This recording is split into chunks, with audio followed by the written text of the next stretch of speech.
Chapter 1. I am by birth a Genevese, and my family is one of the most distinguished of that republic. My ancestors had been for many years counselors and syndics, and my father had filled several public situations with honor and reputation. He was respected by all who knew him for his integrity and indefatigable attention to public business. He passed his younger days perpetually occupied by the affairs of his country. A variety of circumstances had prevented his marrying early, nor was it until the decline of life that he had become a husband and the father of a family. As the circumstances of his marriage illustrate his character, I cannot refrain from relating them. One of his most intimate friends was a merchant who, from a flourishing state, fell through numerous mischances into poverty. This man, whose name was Beaufort, was of a proud and unbending disposition, and could not bear to live in poverty and oblivion in the same country where he had formerly been distinguished for his rank and magnificence. Having paid his debts, therefore, in the most honorable manner, he retreated with his daughter to the town of Lucerne, where he lived unknown and in wretchedness. My father loved Beaufort with the truest friendship, and was deeply grieved by his retreat in these unfortunate circumstances.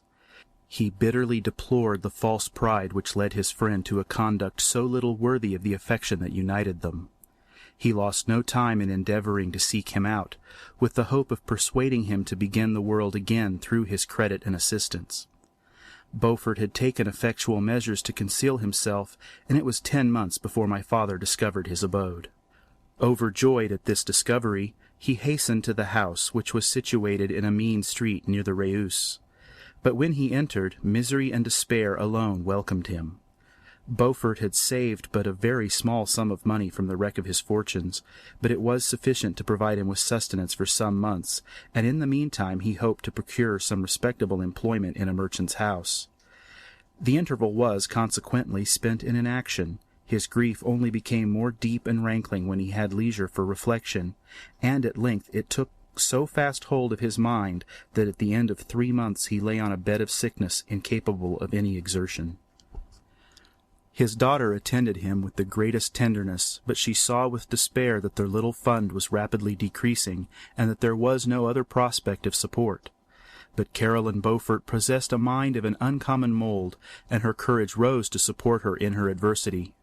She procured plain work, she plaited straw, and by various means contrived to earn a pittance scarcely sufficient to support life. Several months passed in this manner. Her father grew worse, her time was more entirely occupied in attending him, her means of subsistence decreased, and in the 10th month her father died in her arms, leaving her an orphan and a beggar. This last blow overcame her, and she knelt by Beaufort's coffin, weeping bitterly, when my father entered the chamber. He came like a protecting spirit to the poor girl, who committed herself to his care, and after the interment of his friend he conducted her to Geneva, and placed her under the protection of a relation. 2 years after this event, Caroline became his wife. There was a considerable difference between the ages of my parents, but this circumstance seemed to unite them only closer in bonds of devoted affection. There was a sense of justice in my father's upright mind which rendered it unnecessary that he should approve highly to love strongly. Perhaps during former years he had suffered from the late discovered unworthiness of one beloved, and so was disposed to set a greater value on tried worth. There was a show of gratitude and worship in his attachment to my mother, differing wholly from the doting fondness of age, for it was inspired by reverence for her virtues, and a desire to be the means of, in some degree, recompensing her for the sorrows she had endured, but which gave inexpressible grace to his behavior to her. Everything was made to yield to her wishes and her convenience. He strove to shelter her, as a fair exotic is sheltered by the gardener, from every rougher wind, and to surround her with all that could tend to excite pleasurable emotion in her soft and benevolent mind. Her health, and even the tranquillity of her hitherto constant spirit, had been shaken by what she had gone through. During the 2 years that had elapsed previous to their marriage, my father had gradually relinquished all his public functions, and immediately after their union they sought the pleasant climate of Italy, and the change of scene and interest attendant on a tour through that land of wonders, as a restorative for her weakened frame. From Italy they visited Germany and France. I, their eldest child, was born at Naples, and as an infant accompanied them in their rambles. I remained for several years their only child. Much as they were attached to each other, they seemed to draw inexhaustible stores of affection from a very mine of love to bestow them upon me. My mother's tender caresses and my father's smile of benevolent pleasure while regarding me are my first recollections. I was their plaything and their idol, and something better, their child, the innocent and helpless creature bestowed upon them by heaven, whom to bring up to good, and whose future lot it was in their hands to direct to happiness or misery, according as they fulfilled their duties toward me. With this deep consciousness of what they owed towards the being to which they had given life, added to the active spirit of tenderness that animated both, it may be imagined that while during every hour of my infant life I received a lesson of patience, of charity, and of self-control, and was so guided by a silken cord that all seemed but one train of enjoyment to me. For a long time I was their only care. My mother had much desired to have a daughter, but I continued their single offspring. When I was about 5 years old, while making an excursion beyond the frontiers of Italy, they had passed a week on the shores of the Lake of Como. Their benevolent disposition often made them enter the cottages of the poor. This, to my mother, was more than a duty, it was a necessity, a passion, remembering what she had suffered and how she had been relieved, for her to act in her turn the guardian angel to the afflicted.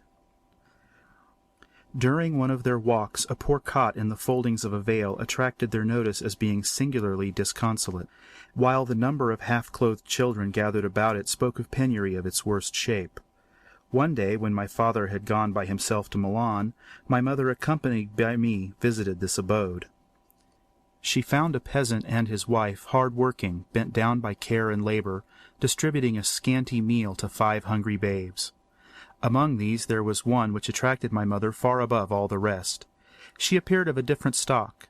The 4 others were dark-eyed, hardy little vagrants. This child was thin and very fair. Her hair was the brightest living gold, and despite the poverty of her clothing, seemed to set a crown of distinction on her head. Her brow was clear and ample, her blue eyes cloudless, and her lips and the moulding of her face so expressive of sensibility and sweetness that none could behold her without looking on her as of a distinct species, a being heaven-sent, and bearing a celestial stamp in all her features.